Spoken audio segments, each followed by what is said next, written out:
Agenda پہ جو ظاہر حل طلب ہیں، بڑے کمپلیکیٹڈ ہیں، چاہے وہ یورینیم کی بات ہو، جوہری پروگرام ہو، آبنائے ہرمز ہو، جو ایران پر پابندیاں ہیں وہ ہوں، آپ کیسے دیکھتے ہیں کہ نیویگیٹ کر رہے ہیں دونوں فریق پاکستان کے ساتھ مل کے، اور جو پاکستان کے ساتھ ظاہر حمایت ہے بہت سارے ملکوں کی؟ اگر فریقین چاہیں تو 24 گھنٹے میں یہ مسئلے حل ہو سکتے ہیں، اور اگر نہ چاہیں تو ہر معاملہ مشکل ہے۔ جو پہلا قدم انہوں نے اٹھانا ہے، ایران نے آبنائے ہرموز سے ناکہ بندی ختم کرنی ہے، امریکہ نے اپنے فوجی محاصرہ جو نیول بلاکیڈ ہے اسے ختم کرنا ہے، اور یہ جو ہے ایک دم اعتماد پیدا کر دے گا مذاکرات کے سلسلے میں۔ دوسرا مرحلہ آتا ہے ان کی نیوکلیئر ڈیل کا، اور اس میں میرا خیال ہے کہ امریکہ کو ایران کا یہ مطالبہ مان لینا چاہیے کہ اسے یورینیم کی افسودگی کا حق ہے نیوکلیئر نان پرولیفریشن ٹریٹی کے تحت، اور یہ اس سے نہ چھینا جائے۔ تاہم کوئی حد لگا دی جائے، مطلب 3.6% یا 4%، جس کے لیے ایران میں سمجھتا ہوں کہ تیار ہے۔ دوسرا یہ ہے کہ اس کے اوپر غیر معینہ مدت نہ لگائی جائے کہ وہ افسودگی نہیں کر سکتا، کوئی پیریڈ مختص کر دیا جائے۔ اور تیسرا یہ ہے کہ جو سٹاک پائلز کی بات کر رہے ہیں وہ کم از کم ایران نے یہ کہا ہے کہ اس کے لیے وہ تیار نہیں ہوں گے۔ روس نے یہ کہا ہے کہ وہ اپنی تحویل میں لینے کے لیے تیار ہیں، پتہ نہیں ایران اس کے لیے تیار ہوگا یا نہیں ہوگا۔ جب یہ مراحل طے ہو جائیں تو میں سمجھتا ہوں کہ اس کے ساتھ ہی امریکہ کو جو ایران کے اوپر معاشی اور فوجی پابندیاں لگائی ہوئی ہیں اسے ختم کرنا چاہیے، اور اس کے جو اثاثے ہیں ان کو واگزار کرنا چاہیے۔ اس سے یہ ہو جائے گا کہ اور ایک معاہدہ ہو، اس معاہدے کے ضامن ہوں چین، روس اور دوسری جو veto welding power in the United nation security council plus European union, کیونکہ یہی جو گارنٹورز اور سگنیٹریز تھے 2015 کے joint comprehensive plan of action. لیکن وہ جے سی پی او بھی تو آپ دیکھیے نا کہ وہ اس طرح سے امریکہ نے توڑ دیا، تو اگر یہ سارے لوگ ضامن بنے، اس کے باوجود یہ تمام فریق ضامن ہوں، تو آپ کو لگتا ہے کہ وہ دیر پا ہوگا، سسٹینیبل ہوگا؟ یہ جو بھی معاہدہ ہوگا میرا خیال ہے کہ ایران نے یہ مطالبہ بھی کیا ہے اسے سلامتی کونسل میں لے جانا چاہیے۔ جو آخری مرحلہ ہوگا اگر میں اس میں اضافہ کروں تو وہ یہ ہے کہ یہ جو ہے یہ صرف ایران کی سیکیورٹی سے متعلق معاملہ نہیں ہے۔ جنگ جس طریقے سے آگے بڑھی ہے، خلیجی ریاستیں برے طریقے سے اس کی زد میں آئی ہیں، ان کی معیشتیں بھی تباہ و برباد ہوئی ہیں، تو یہ کوئی ایسا فارمولہ تلاش کیا جائے جس سے جو اسرائیل اور امریکہ دوبارہ ایران کے اوپر حملہ نہ کریں، یعنی ایک قسم کا نان اگریشن پیکٹ ہو۔ اور دوسرا یہ ہے کہ جو خلیجی ریاستیں جو ہے وہ بھی ایک اس سیکیورٹی ایکو سسٹم کا حصہ بنے، ایران اور سعودی عرب، ایران اور خلیجی ریاستوں کے درمیان تعلقات بہتر ہوں، تو اس طریقے سے یہ پاکستان کی فتح مبین ہوگی، فتح مکمل ہوگی۔ جی بہت شکریہ سردار مسعود صاحب، آپ نے وقت جی پروگرام میں شامل کریں گے۔ ایک بریک واپس آتے ہیں۔ تازہ ترین صورتحال بنی ہوئی ہے اس وقت ایران اور امریکہ کے مذاکرات کے حوالے سے، اس پر بھی بات کریں گے، ہمارے ساتھ رہیے۔ پروگرام میں ایک بار پھر آپ کو خوش آمدید کہتے ہیں جی، اور اب بات کریں گے امریکہ اور ایران کے درمیان مذاکرات کا دوسرا دور، جس کے حوالے سے اب خبریں آ رہی ہیں کہ آئندہ ہفتے وہ اسلام آباد میں ہونے کا امکان ہے، اور ساتھ ہی ساتھ اس کے نتیجہ خیز ہونے کی پیش گوئی بھی کی جا رہی ہے۔ لیکن اس ٹاپک کی طرف جانے سے پہلے، کیونکہ آج 9 مئی ہے، مارکہ حق کو 1 سال مکمل ہوا ہے، پاکستان نے ایک ملٹی ڈومین جنگ جیتی اور پھر ملٹی ڈومین کامیابیاں بھی سمیٹی ہیں۔ وہ کامیابیاں سفارتی بھی ہیں، اسٹریٹجک حوالوں سے بھی ہیں، دفاعی حوالوں سے بھی ہیں، تو ان جو کامیابیاں ہیں ذرا ان کا ہم پہلے احاطہ کر لیتے ہیں، اور پھر یہ جو تازہ ترین ڈیولپمنٹس ہیں اس کی بات کریں گے۔ اسلام آباد اسٹوڈیوز میں مجھے جوائن کریں عمران چودھری صاحب، سابق سفیر ہیں، ڈاکٹر ماریہ سلطان کی تعارف کی محتاج نہیں، پاکستان کی معروف ڈیفنس اینالسٹ ہیں، ہمارے ساتھ موجود ہیں۔ آپ دونوں کا بہت شکریہ۔ علی عمران صاحب، ظاہر ہے ایک پورا ریکیپ تو دینا بڑا مشکل ہے، but there has been high lights جہاں پہ ہمیں لگا کہ پاکستان کا جو رول ہے سفارتکاری میں اور عالمی فورمز پہ وہ یکسر تبدیل ہو گیا۔ ڈو یو ایگری کہ واقعی وہ یکسر تبدیل ہوا مارکہ حق کی کامیابی کے بعد؟ ہاں جی بالکل، اور پاکستان کی اوور آل پوزیشن بھی دنیا میں بہت ایلیویٹ ہوئی ہے، اس میں کوئی شک نہیں ہے۔ اور جہاں تک آپ نے کہا ایران اور امریکہ کے تعلقات، ایک دن جس دن چیف آف ڈیفنس فورسز یہ گئے تھے، تہران گئے تھے، وہ ایک اٹ واز ڈفرینٹ، وہ یہ ثالثی سے بڑھ کے چیز تھی۔ اس کے بعد جو ابھی پریزیڈنٹ ٹرمپ نے آپریشن فریڈم روکا ہے وہ بھی ثالثی سے بڑھ کے چیز تھی۔ اب وہ خود پروکلیم کر رہے ہیں کہ پاکستان کے کہنے پہ کیا، تو اس کو ہم ڈینائی تو نہیں کر سکتے۔ ڈینائی کیوں کریں گے؟ لیکن جو اسٹریٹجک اگر کامیابیاں ہیں ڈاکٹر ماریہ، ظاہر ہے بہت سارے ہم نے مطلب ایک تو سعودی اور پاکستان کا جو ڈیفنس پیکٹ ہے وہ تو ہے ہی ہے، لیکن اس کے علاوہ بھی ہم نے دیکھا کہ پاکستان کو اس ریجن میں ایک سٹیبلائزر کے طور پر دیکھا جانے لگا اور اسی کانٹیکسٹ میں اس کو ڈسکس کیا جانے لگا. کیا بڑی جو کامیابی ہے آپ کی نظر میں وہ اس ریجن میں اور گلوبل آپ کو نظر آئی اس پورے ایک سال میں؟ تنزیلہ، میرے خیال سے 3 چیزیں ہیں جو پاکستان کی کامیابی کی ایک بہت بڑی وجہ بنی ہیں اور اس وقت پاکستان کو ایک منفرد کردار میں دیکھ رہی ہیں آئندہ کم از کم 1 دہائی تک. سب سے پہلے تو یہ کہ اس وقت جو اس خطے کی اقتصادی حیثیت ہے وہ دنیا کے سامنے ابھر کے آئی ہے، اور اسی کے ساتھ جو ایک اور اقتصادی جو حقیقت ہے وہ ہے گوادر کی. جو اس سے پہلے یہ کہا جا رہا تھا کہ جی کراچی گوادر شاید آپریشنلائز نہ ہوں، لیکن جس طرح اسٹریٹ آف ہارمز بند ہوا اور اس کے بعد گوادر اور کراچی سے جو ہے نہ صرف آپ کی جو ہے گلوبل ٹرانسشپمنٹ ہب کے طور پہ ابھرا ہے، لیکن اس کے ساتھ ساتھ جو Iran Pakistan transit trade agreement ہے وہ ایک طرف، دوسری طرف پاکستان سعودی ڈیفنس اگریمنٹ جو ہے وہ اس بات کی واضح جو ہے ایک طرح سے آپ کہہ سکتے ہیں منہ بولتا ثبوت ہے کہ نہ صرف اس وقت سیکیورٹی بلکہ اکنامک اور اس کے علاوہ جتنا کچھ بھی ٹرانسفارم ہو رہا ہے اس ریجن کے اندر اس کے اندر آپ کا کلیدی کردار ہے. تیسری طرف جو آپ کا ریلیشن شپ ہے قطر کے ساتھ اور اس کے ساتھ ساتھ جو آپ کا ریلیشن شپ اس وقت چین کے ساتھ اور امریکہ کے ساتھ ہے وہ بھی اپنی نمایاں حیثیت رکھتا ہے. اور آخر میں لیکن بہت اہم، پاکستان روس کے جو تعلقات ہیں وہ بھی ایک نئے زور میں اور ایک نئے زمانے میں داخل ہونے جا رہے ہیں، جس سے ظاہر ہے ایک سوال اٹھتا ہے کہ جو پاکستان کا مستقبل ہے اس پاکستان نے کیا حاصل کیا. دیکھیں جو پاکستان کی پہلے 70 سال کی جتنی بھی فورن پالیسی کی اچیومنٹ آپ دیکھ لیں تو فورن پالیسی کی اچیومنٹ جو ہے زیادہ تر لونز کے ساتھ لنکڈ تھی، زیادہ تر انٹرنیشنل سیکیورٹی پیکٹس کے ساتھ لنک تھی، جہاں ہم ریسیپینٹ تھے، یعنی کہ ہم دنیا سے ایڈ مانگ رہے تھے، ہم دنیا سے سیکیورٹی بھی مانگ رہے تھے، ہم کوپریشن بھی مانگ رہے تھے، موسٹ فیورڈ نان نیٹو ایلائے تھے، یعنی کہ ایف ایم ایم کے پروگرام کے دعوے دار تھے. بہت ساری اس طرح کی ہمارے پاس چیزیں ہیں، سیٹو سینٹر کے ممبر تھے، لیکن ان سب میں ہم جو ہے ریسیپینٹ جو ہے کردار میں تھے. اس بنیان المرصوص کے بعد، اس فتح کے بعد جو چیز ہمیں حاصل ہوئی ہے کہ ہم ریسیپینٹس کی طرف سے نکل کر اب ہم گلوبل ساؤتھ کے لیڈر کے طور پہ آ گئے، اب ہم گیورز میں آ گئے ہیں. اس سے نہ صرف اب آپ ٹریڈ کی بات کر رہے ہیں، یعنی ایڈ ناٹ مطلب ٹریڈ ناٹ ایڈ، یہ آپ نے اس کو حقیقت کر لیا ہے. اس وقت لوگ آپ سے ٹریڈ کنیکٹیوٹی کی بات کر رہے ہیں. ظاہر ہے پاکستان کی اکانومی کو وقت لگے گا ٹریڈ کو پک اپ کرنے کے لیے، اس کو انٹرنلائز کرنے کے لیے، لیکن اگر آپ گلوبل ٹرانسشپمنٹ ہب کے اندر ایک ایف او بی کراچی کے طور پہ رجسٹر ہو جاتے ہیں، ایف او بی گوادر کے طور پہ رجسٹر ہو جاتے ہیں تو یہ ایک بہت بڑی کاوش ہے. ٹھیک. دوسری طرف آپ جو ہے ڈیفنس آرکیٹیکچر کے اندر ڈیفنس دینے والے ممالک میں سے بن گئے ہیں، ڈیفنس لینے والے ممالک میں سے نہیں. اور تیسری طرف آپ کو ایک اسٹریٹجک پارٹنر کے طور پہ دیکھا جا رہا ہے فار انٹرنیشنل ڈپلومیسی. اور کس لیے؟ کہ ساری تیسری عالمی جنگ روکنے کے لیے. اور اسی طرح پاکستان کا جو ریلیشن شپ چائنا کے ساتھ ہے وہ بھی منفرد نوعیت کا ہے. بالکل ٹھیک ہے، آپ نے بڑے اچھے طریقے سے اس کا احاطہ کیا ہے. جو اگلا اس پہ سوال بنتا ہے عمران صاحب وہ یہ ہے کہ ظاہر ہے Indian lobbies have been very active اور ہمیں دنیا جو ہے وہ کہیں نہ کہیں ان کی جو انڈیا کے ساتھ پارٹنرشپ تھی اس حساب سے دیکھ رہی تھی یا ان کے لینس سے پاکستان کو دیکھا جا رہا تھا. آپ کو لگتا ہے کہ ایک دن میں پاکستان نے اپنے آپ کو مکمل طور پہ نہ صرف یہ کہ ری برانڈ کیا بلکہ وہ جو امیج تھا اس کو بھی اٹھا کے باہر پھینک دیا اور اپنا جو اوریجنل پاکستان کی جو ایک اہمیت ہے اس کے ساتھ جا کے دنیا کے ساتھ کھڑا ہوا ہے؟ دیکھیے آپ کی بات صحیح ہے. ایک تو اس میں سب سے بڑا مارکہ حق کی کنٹریبیوشن ہے، دوسری کنٹریبیوشن ہے انڈیا کی غلطی کی. جب آپ 3 راتوں سے یو ایس وائس پریزیڈنٹ کے ساتھ بات چیت میں، روبیو کے ساتھ بات چیت میں، اور آپ سڈنلی کہتے ہیں نہیں جی امریکہ کا تو کوئی رول نہیں ہے. اور تیسرا تھا پاکستان کا ایران کے ساتھ تعلقات ریپیئر کرنا، جس کی وجہ سے پاکستان سینٹرل بن گیا اس کانفلکٹ میں. تو بے شک یہ سٹارٹ تو مارکہ حق سے ہوا، لیکن اس کے بعد بھی آئی تھنک پاکستان نے بڑی ایڈیکویٹ ڈپلومیسی ملٹری اور سول کی ہے اور داد دینی پڑتی ہے.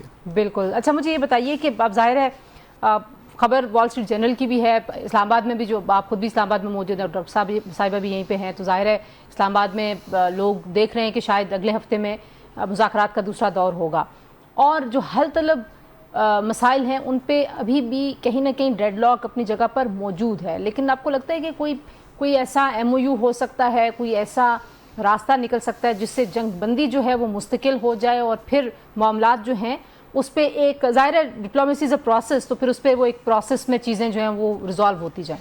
دیکھیں جو یہ ایک تو کاش اگر یہ ایم او یو ہے بھی تو اس کا نام یہ ایم او یو نہ رکھیں، کیونکہ پاکستان میں تو سارے M O U dustbin میں ہی جاتے ہیں. اس کا کوئی اور نام رکھ لیں، ایگریمنٹ فار پیس، کوئی خوبصورت نام رکھ لیں. میرا خیال ہے جی ہو رہا ہے اسلام آباد اکارڈ، اسلام آباد اکارڈ، ٹھیک ہے جی، ہاں اسلام آباد اکارڈ رکھ لیں. میرا خیال ہے جی ہو جائے گا، اور میرا یہ خیال ہے کہ یہ سٹارٹ تو اچھا ہوگا، لیکن اس کے بعد چھوٹے چھوٹے سیٹ بیکس آتے رہیں گے، کیونکہ 30 دن 60 دن یہ لوگ ٹیکنیکل ڈیٹیلز پہ بات کریں گے. بائی دا وے مجھے تو کل پتہ چلا کہ ٹیکنیکل ٹیمز امریکہ اور ایران کی ادھر ہی ہیں، تو اس کا مطلب ہے بیہائنڈ دا سینس یا سامنے کچھ نہ کچھ ہو رہا ہوگا. تو اس کے بعد بھی یہ پینس ٹیکنگ پروسیس ہوگا، لیکن اس کا سٹارٹ ہونا بہت ضروری ہے، ورنہ یہ کوئی پتہ نہیں یہ آبنائے ہرمز کے اندر کوئی اور سیریس کوئی پرابلم نہ کریٹ کر دیں دونوں. اچھا ڈاکٹر صاحبہ آپ کس طرح سے دیکھتی ہیں؟ ظاہر ہے ایک طرف جوہری پروگرام ہے آبنائے ہرمز، جو وہاں پہ جو کشیدگی ہے اس کو کم کرنا ایک ہے، لیکن ایران کی طرف سے جو ان پر پابندیاں ہیں ان کی نرمی، اور وہ کس حد تک نرمی ہوگی، وال اسٹریٹ جرنل کی رپورٹ کہتی ہے کہ وہ سب سے بڑی ایک رکاوٹ بنی ہوئی ہے. تو آپ کو لگتا ہے کہ جو ٹیکنیکل ٹیمز ہیں وہ واقعی کوئی ایسا مڈل گراؤنڈ ڈھونڈ سکتی ہیں جس سے ایک طرف جنگ بندی بھی ہو جائے اور ون ون سچویشن بھی دونوں جانب کو مل جائے؟ یقینی طور پہ تنزیلہ اس میں کوئی ایسی چیز نہیں ہے جس کے اوپر وہ بات چیت نہیں کر سکتے، کیونکہ جہاں تک ایران کے ایٹمی پروگرام کی بات ہے اس کے اوپر پہلے ہی ایران کا جو موقف ہے بہت واضح ہے، وہ بڑی حد تک اس کے اوپر مذاکرات کرنا چاہتے ہیں اور مذاکرات کرتے بھی رہے ہیں. اس لیے ان کے لیے نیوکلیئر اتنا بڑا ایشو نہیں ہے، ان کا سیاسی فیصلہ ہے کہ وہ ایک ایٹمی ریاست نہیں بننا چاہتے. دوسری طرف جتنا کچھ بھی انہوں نے کیا ہے اس کے پیچھے ایک پراپر فریم ورک اگریمنٹ موجود ہے، اور اس فریم ورک کے تھرو آگے جائیں گے. اب بات جو رکی ہوئی ہے وہ اس بات کی ہے کہ یہ 5 سال کے لیے اپنا ایٹمی پروگرام روکتے ہیں، یا 10 سال کے لیے اپنی مطلب یورینیم انریچمنٹ روکتے ہیں، یا 15 یا 12 سال تک. جو بھی وہ فریم ورک کریں گے اسی فریم ورک کے ساتھ لنک ہو جائیں گے امریکن سینکشنز اور ان کا ریموول. اور یہ ایک اچھی بات ہے، کیونکہ اگر 5 سال یا 10 سال کے لیے بھی اگر وہ کرتے ہیں تو اس کا مطلب ہے کہ 10 سال تک جو آپ کا فریم ورک ہے فار اگریمنٹ، جو ایک طرح سے آپ کہہ سکتے ہیں اس وقت ضرورت ہے کہ درینہ امن ہو، وہ اس کا ایک ضامن بن جائے گا. یعنی کہ جو گارنٹی ہے وہ اٹ سیلف جو ہے کنورٹ ہو جائے گی نیگوشیشنز کے اندر. تو یہ ایک اہم بات ہے. دوسری بات یہ ہے کہ ہم نے یہ بھی دیکھنا ہے کہ اس کے بعد جو اسٹریٹ آف ہرمز ہے اس کے اندر کیا ہوگا. دیکھیں یہ ایک نیا ایشو ہے، اور اس ایشو کے اندر کیا فریم ورک ڈیولپ ہوتا ہے، کیا نہیں ہوتا ہے، یہ دیکھنے کی ضرورت ہے. لیکن جو چیز امیزنگ ہے اور جو چیز ہمیں سمجھنے کی ضرورت ہے وہ یہ ہے کہ ان سینکشنز کے بعد ایران جو ہے واپس امریکن سوئفٹ سسٹم میں آئے گا. اور اگر امریکن سوئفٹ سسٹم میں آتا ہے تو ظاہر ہے اس کا مطلب یہ ہے کہ تیل کی تجارت میں واپس جو امریکہ کی جو ڈومیننس تھی ڈالر کی وہ واپس آ جائے گی.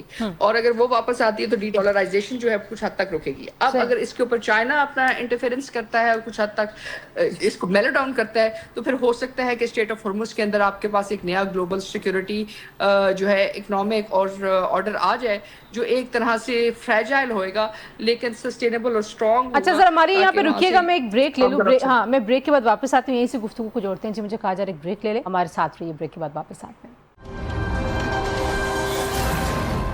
Welcome back to news today جی، اور بات ہم کر رہے ہیں ایران اور امریکہ کے درمیان ہونے والے ممکنہ مذاکرات جن کا اگلا دور اسلام آباد میں ہو رہا ہے، اور اس وقت کون سے ایسے ایشوز ہیں جو سب سے بڑی رکاوٹ بنے میں.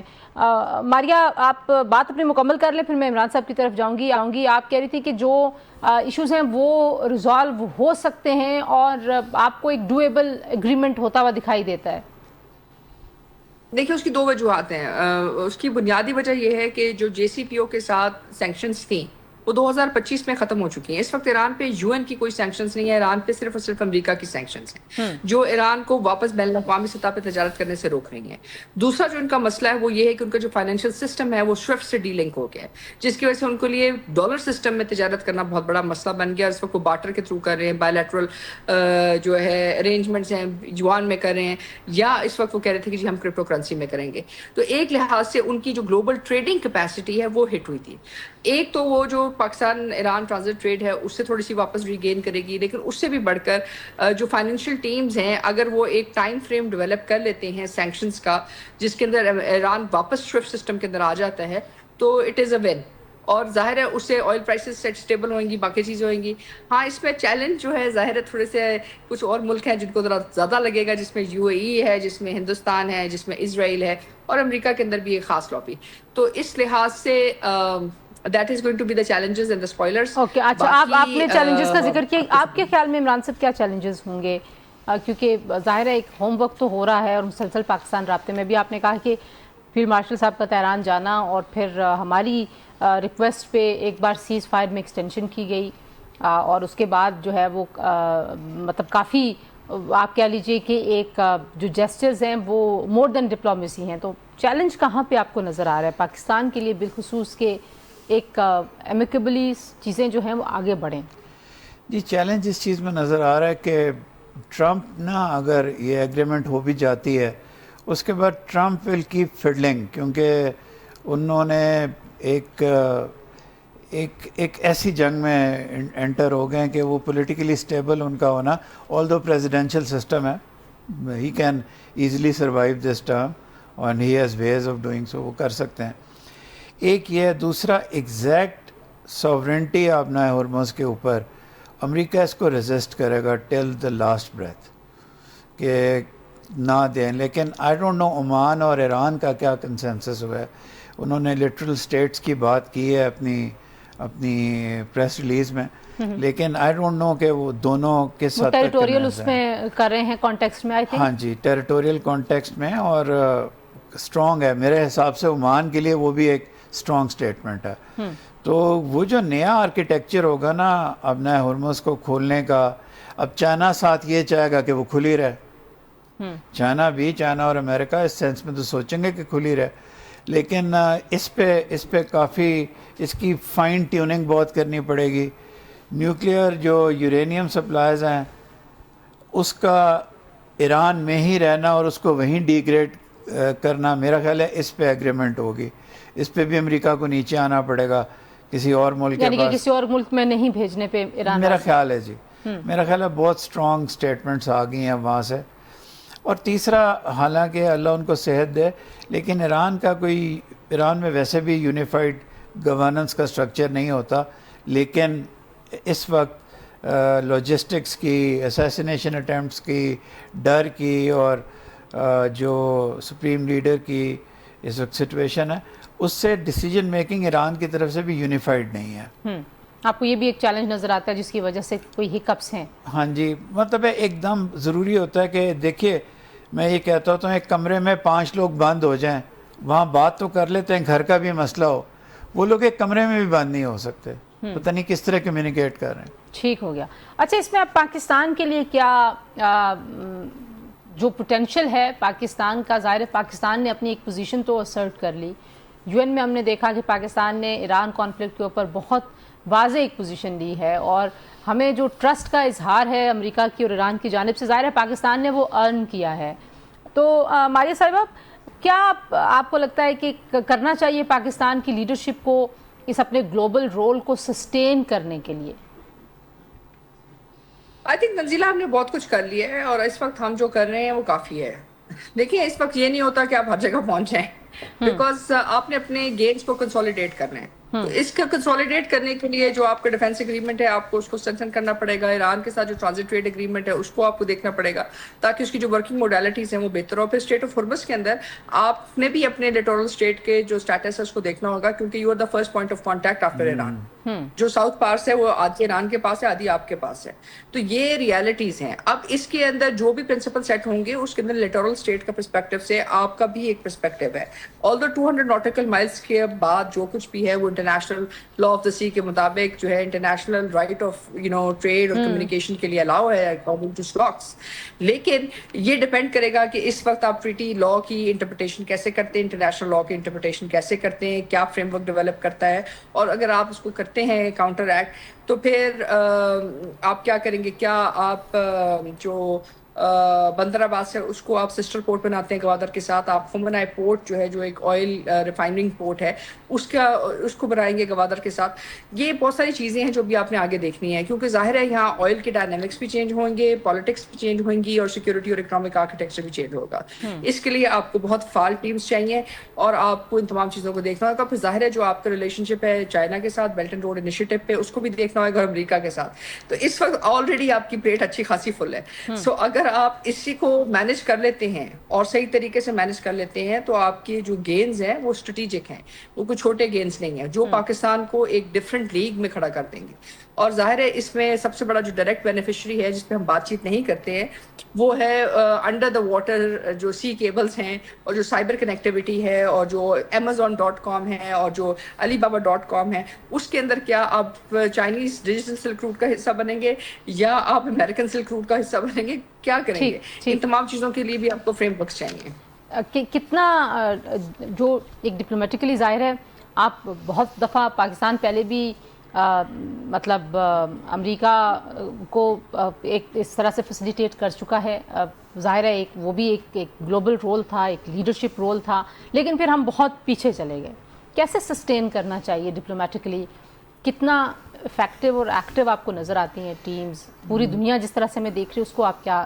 میں ڈاکٹر سلطان سے یہ اتفاق بالکل شی از رائٹ کہ اس دفعہ ڈفرینٹ ہے. اس دفعہ آپ ریسیپینٹ کی جگہ آپ you are providing something to the world, اور آپ ہسٹری کی رائٹ سائڈ پہ ہیں.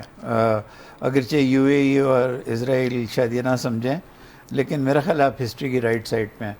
پہلی بات تو یہ. دوسری بات یہ ہے کہ آپ کو ایک ملک کے طور پہ آپ کو بیٹھ کے سول ملٹری کو سوچنا پڑے گا کہ آپ کو دنیا سے کیا چاہیے. جب پریزیڈنٹ مشرف امریکہ آئے تھے کیمپ ڈیوڈ میں وہاں پوسٹڈ تھا, اور پاکستان کی پورا واشنگٹن انتظار کر رہا تھا, لیکن پریزیڈنٹ مشرف اس وقت $3.2 بلین کی اور کچھ F-16s کی بات کر کے وہاں سے چلے گئے. اگر اس وقت وہ ڈیمز بھی مانگ لیتے تو امریکی دینے کو تیار تھے. تو آپ کو پہلے یہ پتہ ہونا چاہیے کہ آپ دنیا سے کیا مانگ سکتے ہیں. مانگنے سے میری مراد بیک کرنا نہیں ہے.